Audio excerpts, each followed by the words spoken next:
Welcome, everyone, to episode number 47 of the Hopenning. I am Fran, and I am a 34-year veteran elementary school teacher and a part-time hypnotherapy practitioner specializing in rapid transformational therapy.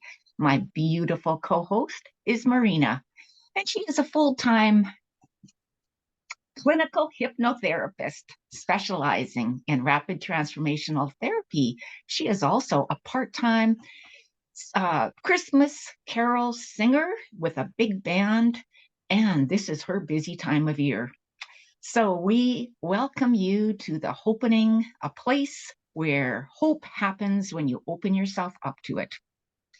And so, Marina, today we are talking about seasonal affective disorder.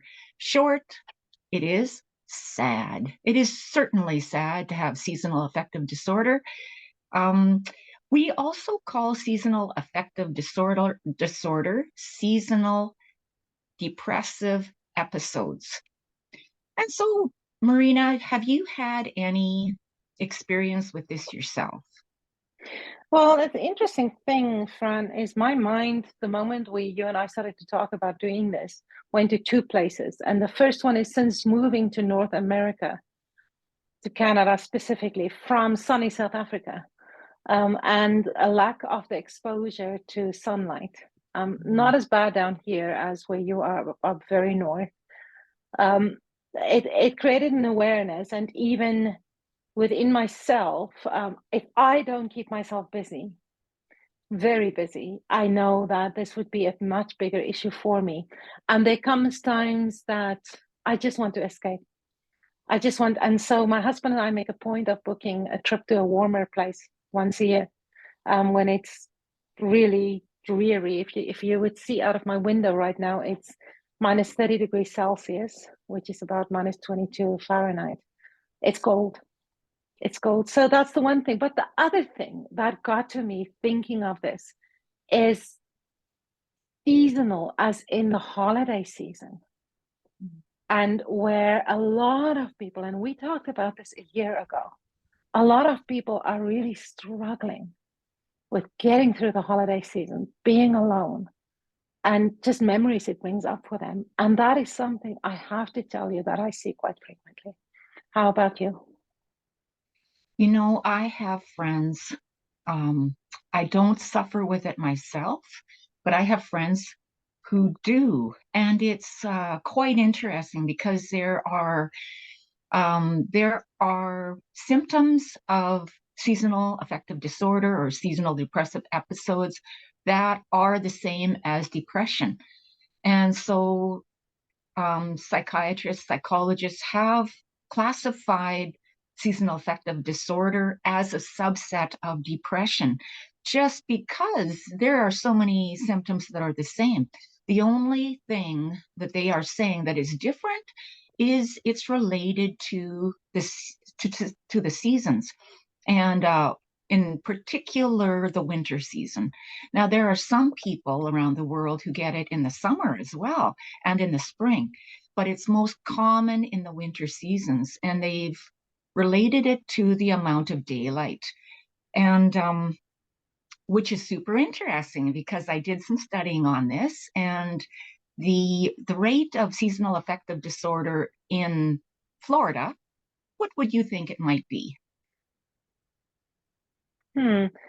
For some reason, because you asked it like that, I want to say it's going to be pretty high. Actually, it's not. Well, yeah, my logic mind tells me it would not be because Florida has a lot more sun and they don't have the winters we do up in Canada. Right. So So in in Florida, comparison then, what is the in Florida compared to Canada? well, in Florida, it's at about a 1.6% of people suffer in the winter from seasonal affective disorder. But if you bounce down to the border at Canada, where we're at a higher latitude, it's up to 9%. 9% of people in Canada suffer from it. And that's just at the lower at the border area. When we come up north here, sometimes it's even higher. And yet, We think about other countries, Iceland, who's even, Iceland is further north than we are. They have a lower incident. They have less than 1% incident of seasonal affective And why disorder. do you think that is? Well, researchers have looked at that, right? It's like, how can that be if we're just relating it to the amount of daylight and, the amount of winter factors? It should be more, but they're thinking that it's about the amount of fish they eat, the omega-3s in the amount of fish, and there's just natural amounts, high amounts of vitamin D in cold water fish that they've thought perhaps might be a reason. But we also, it's interesting because we're in time zones, right, Marina? So you and I are in the same time zone. We're in Mountain Standard Time right now, but they found that people on the east end of time zones, so we've got our west end of a time zone, we've got our east end of the time zone. As you move from west to east, the amount of seasonal affective disorder is higher in the east because it gets Interesting. dark sooner. So it's interesting what is going on. We can't only say that it's because of lack of amount of daylight or latitude or winter conditions or whatever. But you said something super interesting. You talked about the season of ho, ho, ho, that kind of a season, right? We should all be, just Christmas caroling. We don't. I know you do, but maybe we should be all Christmas caroling and singing, but we're not when it's minus 42 here this morning. So, Crazy. right. Well, So, and there are so many elements. So not to interrupt you, Fran, but I had to go. My son flew in yesterday from the East Coast, and I had to go pick him up at the airport. He was supposed to land at 9:30 in the morning. I got a text message because I was still asleep when he left, saying that the plane is delayed with an hour, so he would land at 10:30.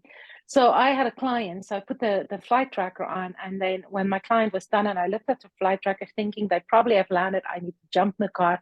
They're still an hour from landing.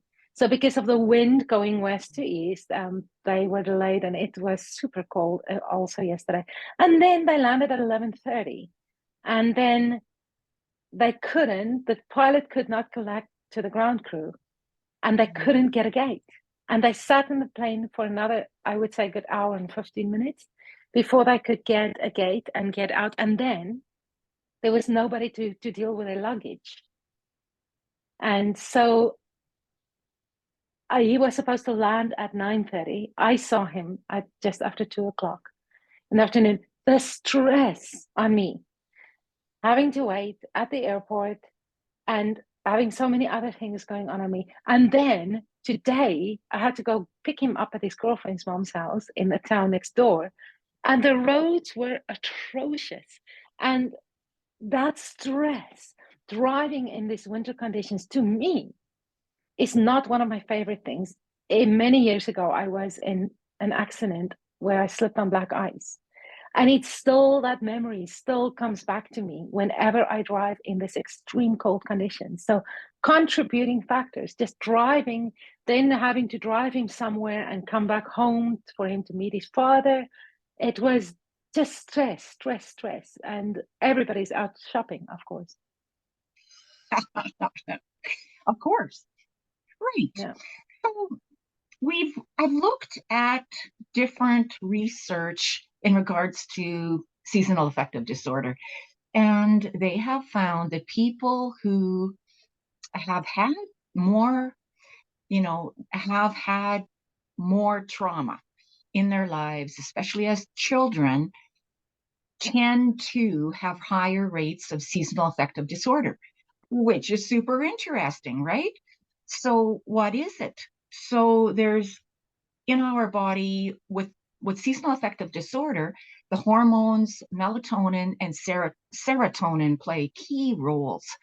So, Marina, the serotonin is the hormone that gets secreted by the brain when it's the feel good, it's the happy hormone, right? It's serotonin.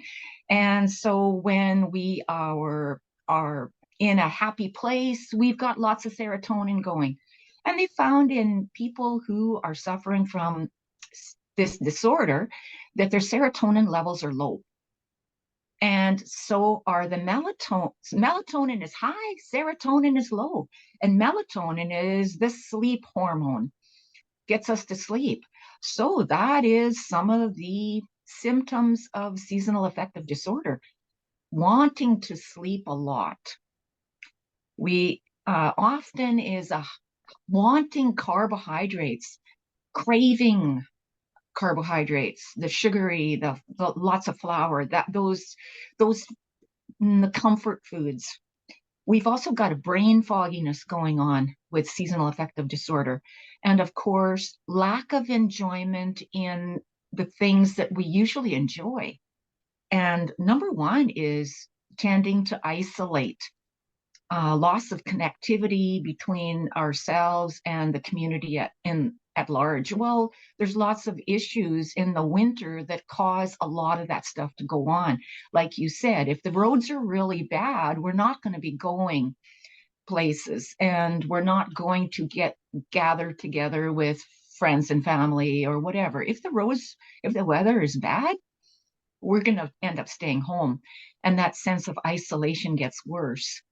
Also in the winter is, the Christmas is all about the chocolates and the high calorie, low nutrition foods, right? It's just a part of the culture, our culture, definitely.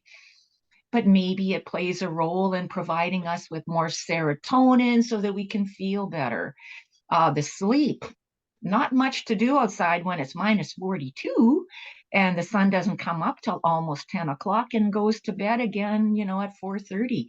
So there's not a whole lot we can do outside, and catching Right. those few rays of sunlight, it's difficult when we work all day.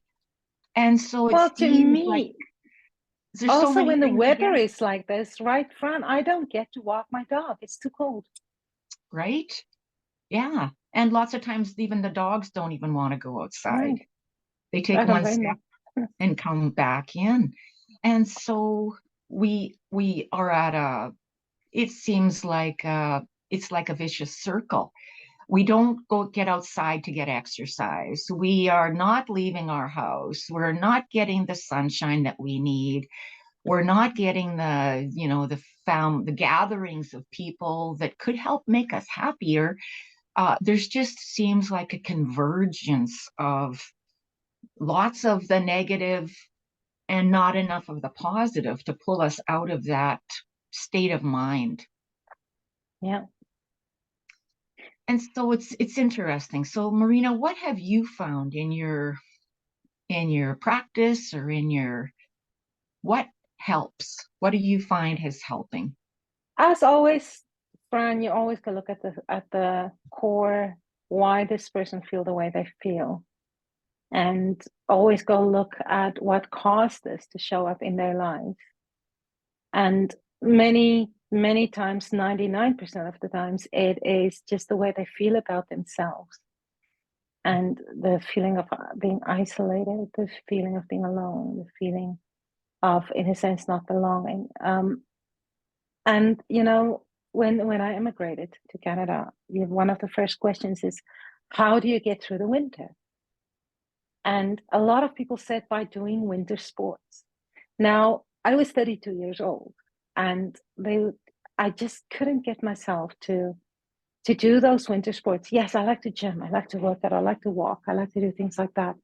But I've had back and knee problems for as long as I can remember. So I'm so scared of falling because of that. So I could never get into skiing and ice skating and those kinds of things. I think one day I may try uh, what do you call it? Snowshoeing?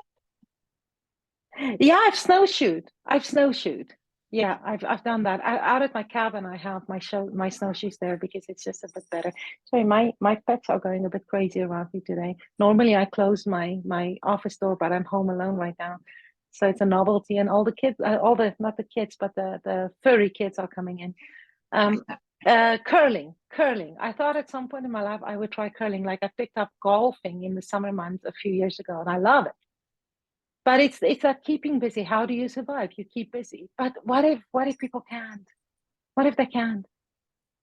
So in my practice, of course, you always go and look at the core, the reason why this showed up in a person's life, and then try, or not even try, but then help them to decipher, to investigate it, and to solve it in their own minds, to think differently about it. So I want to ask you exactly the same question. How do you deal with it? Yeah, I think, like you said, a lot of it has to do with underlying trauma, undealt with trauma, undealt with childhood memories that maybe are repressed, getting to the bottom of it.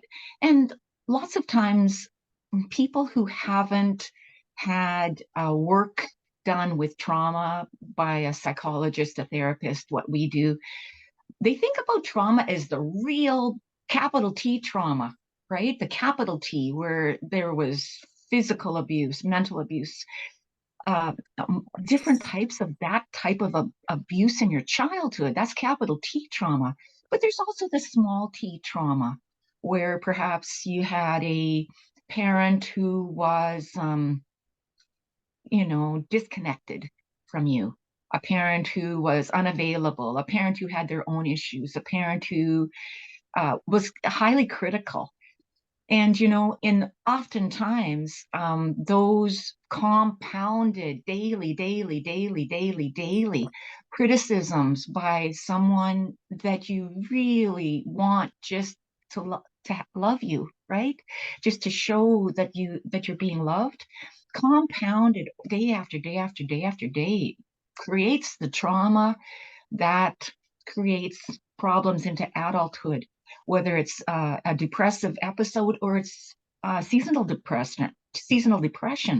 And like you said before, this season, when we're supposed to be so happy, oftentimes brings back memories of unhappiness. Times when, if there was drug abuse or alcoholism in the house, this is the season it will, it will really manifest, right? Um, just if you were from a home where there was just the lack of, then this season brings it up. Mhm. Or you came from a home where you were showered with gifts in exchange for something else that your parents couldn't provide the emotional support. And this is a tough time of year. I mean, I'm thinking about inflation right now and some of the families that are Yeah. going through that right now. The cost of just to buy simple food, like it is incredible. Like I've talked about this before, but our school creates Christmas hampers, which isn't just one basket. It's like 8 boxes full of food for needy families in our school. And when our vice principal delivers them, there's everything you would need to have like a real nice get together. When she delivers them and she sees the tears in the parents' eyes, uh, and what do we do? How do we fix that? Well, one thing that we can do is to be like what you and I do.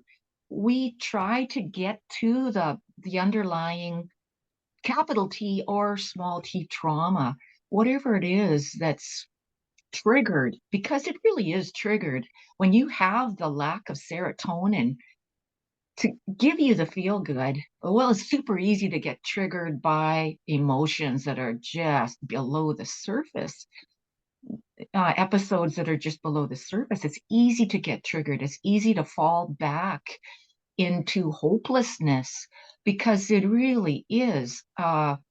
It's a mood disorder, and people who fall into seasonal affective disorder, you really feel like it's never going to get better.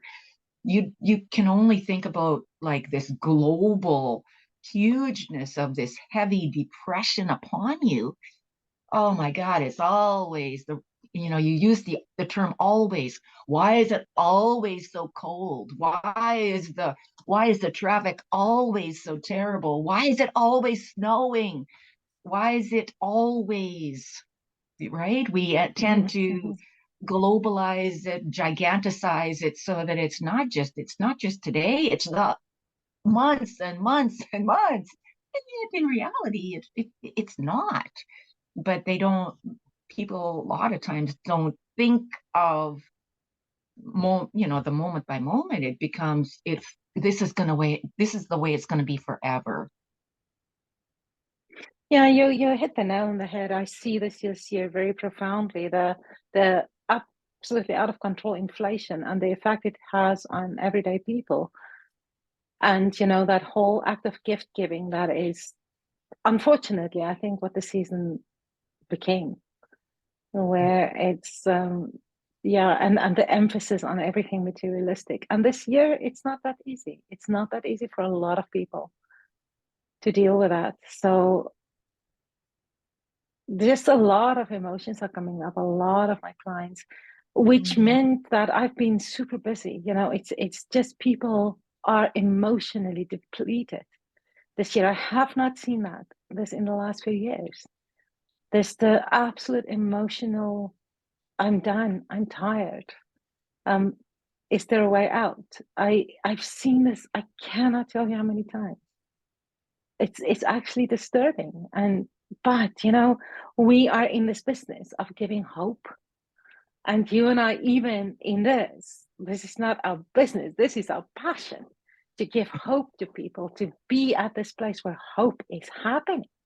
So let's talk Mhm. about that, Fran, in Mhm. all of this, in Yeah. all these conditions and the seasonal affective syndrome, or what disorder, whatever you call it, sad. Where is the hope? Where do you find hope? Mhm. And Johann Hari, in his book Lost Connections, he really hit the nail on the head. Uh, I don't know about other parts of the world, but I know in North America, that we have become more so isolated, physically, and yet connected technologically, Right. which I think it's created this big vortex, a huge vortex where I'm alone in my house. I mean, I don't have a huge house, but there are many, many people who have huge houses in North America, and they're alone, or they just have their significant other, and that's it. And yet we are connected globally to, it looks like everyone is a beautiful person. Everyone's a beautiful person with a knock dead gorgeous body, with a perfect spouse, with perfect children, and the perfect huge Christmas tree, and everything's decorated. And Yes. it's just perfect. Everything is just your Hallmark greeting card. And me and my home here, just with a spouse, one spouse, or maybe the fur babies or whatever. It's difficult to look at the screen, seeing the outside world, thinking it's so perfect, and my life really is so unperfect. And yet um and yet we are driven to put on our phone or check our internet as soon as we get up in the morning. We're driven to Instagram, we're driven to TikTok, we're driven to whatever it is, and yet we're not driven to pick up a phone and talk to a human being, uh, that who cares about us and loves us. I sometimes think and say that I think we live in an upside down world Mm. because everything has changed. And I mean, even you and I, Fran, we are a prime example of how the world has changed. You and I have been really close for the last 2 years now. We have this together. I see you as one of my closest friends, yet I've never met you in person. We talk frequently, we share, you know a lot about me, I know a lot about you, and yet we've never met in person. So I saw this thing today, and I actually posted it on our Hopenning Facebook group. And I don't have my glasses close by, so I have to enlarge this. And it's called Finding Yourself. And I think this is one of my inspirations for today. Finding yourself is not really how it works. You aren't a $10 bill in last winter's coat pocket. You are also not lost. Your true self is right here, buried under cultural conditioning, other people's opinions, and inaccurate conclusions you drew as a kid that became your beliefs about who you are. Finding yourself is actually returning to yourself and unlearning, an excavation, a remembering who you were before the world got its hands on you. And the importance of this to me is, I think if we can all remember who we really are and just shift a focus to the core of who we really are in all circumstances, then the storm can brew all around us, whether it is summer in Florida or winter in Florida or winter in Canada, or doesn't matter what the circumstances are. If we just keep on always going back to that little light within us, finding ourselves, remembering who we are, everything starts to look differently. And to me, that is the absolute magic of what we do, of healing that inner child. I mean, we can call it so many things, but to me, that's the answer. Mm-hmm. I agree. And to remember, we're not alone. One of the most, we know that exercise raises serotonin levels. We know that. We know that alcohol is a depressant. That's why it's so good at making us do stuff that we wouldn't normally do. It depresses common sense as well. However, there's so many memes out there about have another glass of wine, and yet it's one of the worst things you can do when you're depressed because it makes you more depressed, right? Stay away from the alcohol. Remember, medications are fine for the time being, but it's not something to live on. To medicate yourself is antidepressants are not something we should be living on. It should be enough to pull us out and get us going so that we can be on, I won't even go there. The proper food. So we're drawn to be eating the unhealthy food The to raise easy. the easy food. We're drawn to it. However, it doesn't love our body. And so when we pack on the extra weight because we've been indulging in too much carbohydrate, sugary foods, the extra pounds, we're not going to love that about ourselves. So let's eat food that loves us back. Connecting with friends and family, so super important. And when we can, get into the sunlight. And they found that just even a half an hour with a lamp, the sun type of a lamp, sun window lamp, it's amazing, a sun box. So just half an hour with 10,000, I think it's called 10,000 lux. It's enough. Our skin doesn't need the sunlight. Our eyes do. Our eyes need to have the optic nerve needs sunlight or a sun type of a lamp. It'll get the serotonin up. It'll get the melatonin where it needs to be. The circadian rhythm needs to get back into place so that our sleep cycle is on track. And if those things don't seem to be working, get help. That's what Right. you and I do. We scratch that surface. We find out. You were We mentioning the book. Sorry, Fran, I keep on feeling I'm interrupting you. You mentioned the book by Johan Hari, The Lost Connections. And honestly, that was one of the most inspirational stories I've ever read. The story of that apartment building in Berlin, if you remember that. And I think, when I was a single mom and every second year I did not have my kids for Christmas, those were really tough times for me. And I started a tradition then. And my husband today teased me, he said, Marina always brings in the strays, respectfully. But whenever I would hear of somebody who has nowhere to go for Christmas, I would tell them, well, there's always room for one more in my house. And I still do that. This year is a bit different because all our kids are coming home for the first time in 4 years. So I'm going to have a chock and block full house.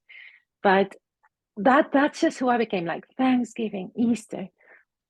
If I hear somebody has a birthday and they don't have somebody to celebrate that, well, come on over. We'll celebrate you. And that's that connection. And I think if anybody who is struggling right now with seasonal affective disorder, and go out and find other people just like them and open their homes, open their hearts. Everybody can bring a box of cookies. Just enjoy the company, enjoy the connection, start to talk, start to form new friendship. How much will this help? I know it will help me. Yeah. And the idea that this will never get better, that winter lasts 6 months, it's too long, we can't, every day is a horrible day, every day there's a blizzard or minus 40 or whatever. Just taking one moment at a time, and we know that meditation over medication, well, I mean, you and I both know, right? Meditation trumps. Yeah. And why is that, Marina? Like, why do you meditate? And I know you're up super early. Oh my gosh. Yeah, I am a marathon meditator. I don't skip a day. Sometimes if I can, I will do it twice a day because I believe it changed me. And I think it's still changing me. It's, Fran, in the last 6 weeks, my life has exploded, not in a bad way. Both my businesses, my therapy business and my singing business. My singing business was a little side job that I do every year, sing a little bit, help people to sing with me. This year, it exploded. I cannot even, it's like on steroids. It completely surpassed my wildest dreams in a few weeks. And then my therapy business, I'm full. And I never saw that coming either.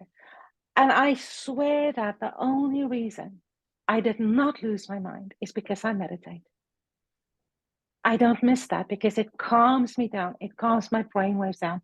I use this book when I work with my clients all the time. It's never far from me. Joe Dispenza's Breaking the Habit of Being Yourself. And there he explains about brainwave. So this is our thinking brain, the beta brainwaves. We look like that all the time. It goes.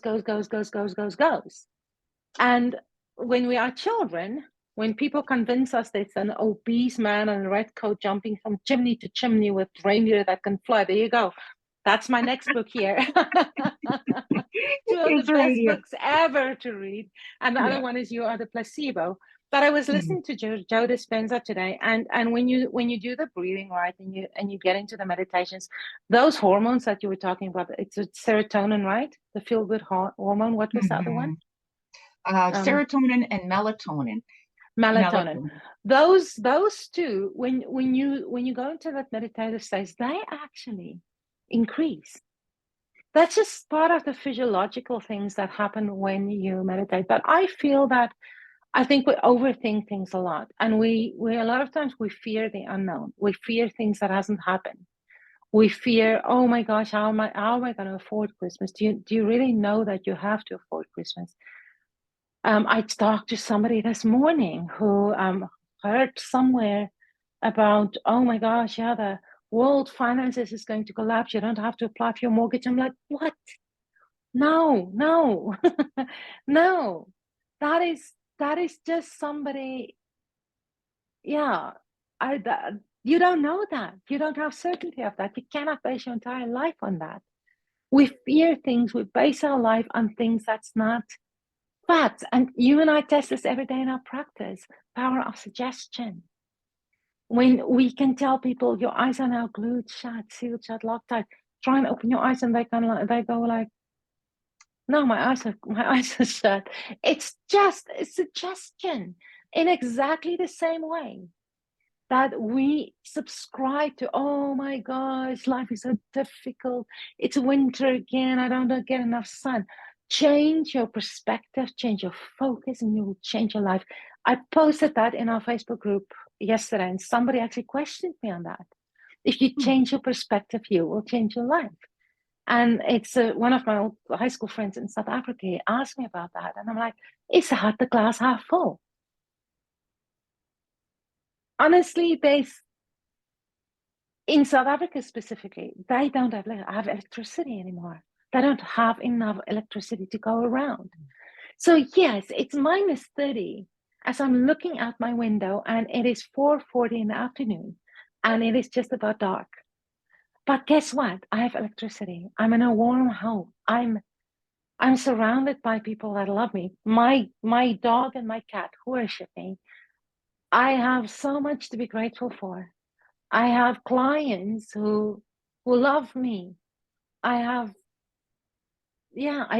feel that I make a difference. My singing business is absolutely blossoming.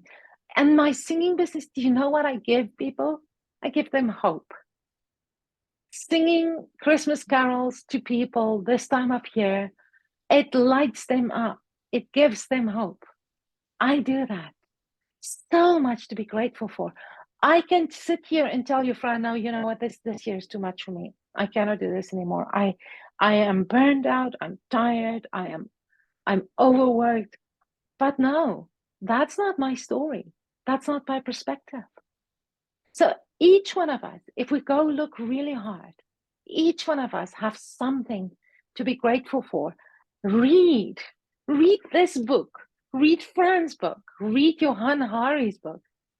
When you read Johan Hari's book and you see that building, the apartment building in Berlin, and how starting to connect with people changed the lives of an entire block, and where they started to petition the city, where they built connection, where it's such a multicultural community that nobody talked to each other, until one lady did something so drastic. And because of the compassion of individuals to her, a community was formed. And in the forming of that community, it gave people purpose again. So even in the dreary winter, in the lack of sunlight, I can take my vitamin D supplements. I can put a light on.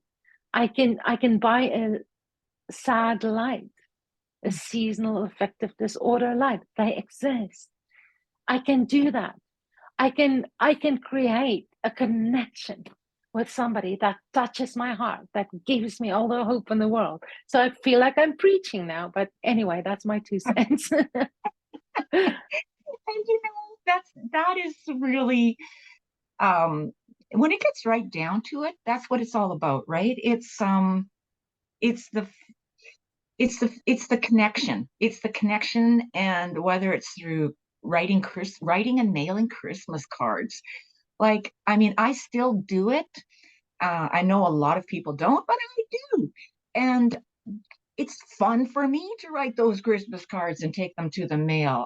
But I think it's even more fun for the people who get them, because it's so unexpected, because people just don't tend to do that anymore, right? And yet it's almost like this little, I get to give them a surprise.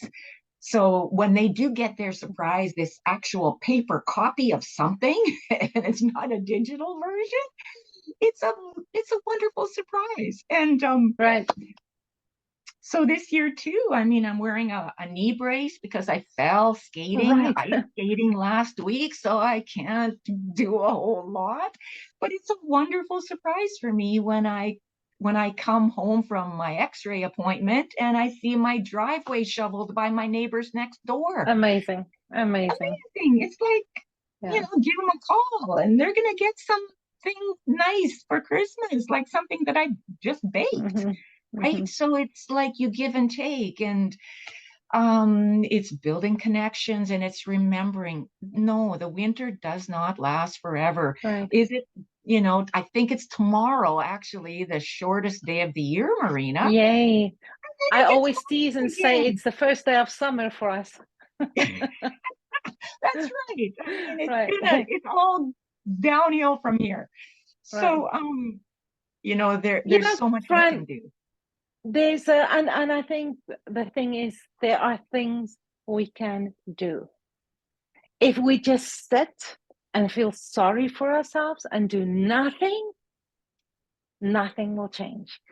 And I want to tell you this story. A very close family member of mine, for as long as I can remember, has told me, I don't have to do anything. God will take care of me. And she was in an exceptionally unhappy and abusive marriage. And 10 years later, seeing her being even in a worse state and asking her, but why are you still here? Because God will take care of me. And then realizing in my own life, when I was in her situation, that God gave me choice in everything. And I once saw a quote that said, the biggest talent that I have is choice. The biggest gift from God I got is choice, free will. And in that difficult situation, there is always a choice. There's picking up the phone, like you said. There's reaching out to a friend. There's writing Christmas cards. There is going to shovel your neighbor's driveway. I am at the moment baking all the unhealthy food that will never enter my household again for the next year, because I'm going to make baskets within the next 24 hours and drop them off anywhere I can to friends and family, because that's what I do. It's a labor of love. That's my connection. That is, I'm doing something. I'm not sitting here, oh my gosh, I'm so tired, I'm so overworked. No. I meditate. Oh my gosh, meditation is life-changing.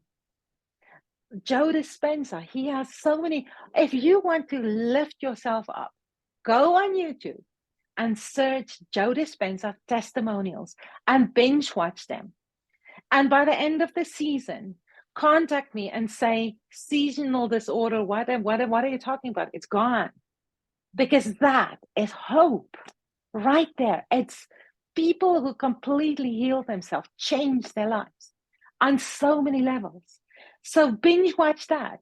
If you want to watch TV, if you just want to stay in your bed and watch TV and not get out and have a pity party, at least watch something that's uplifting, that will give you hope. Because if there's one thing in abundance out there, it's hope.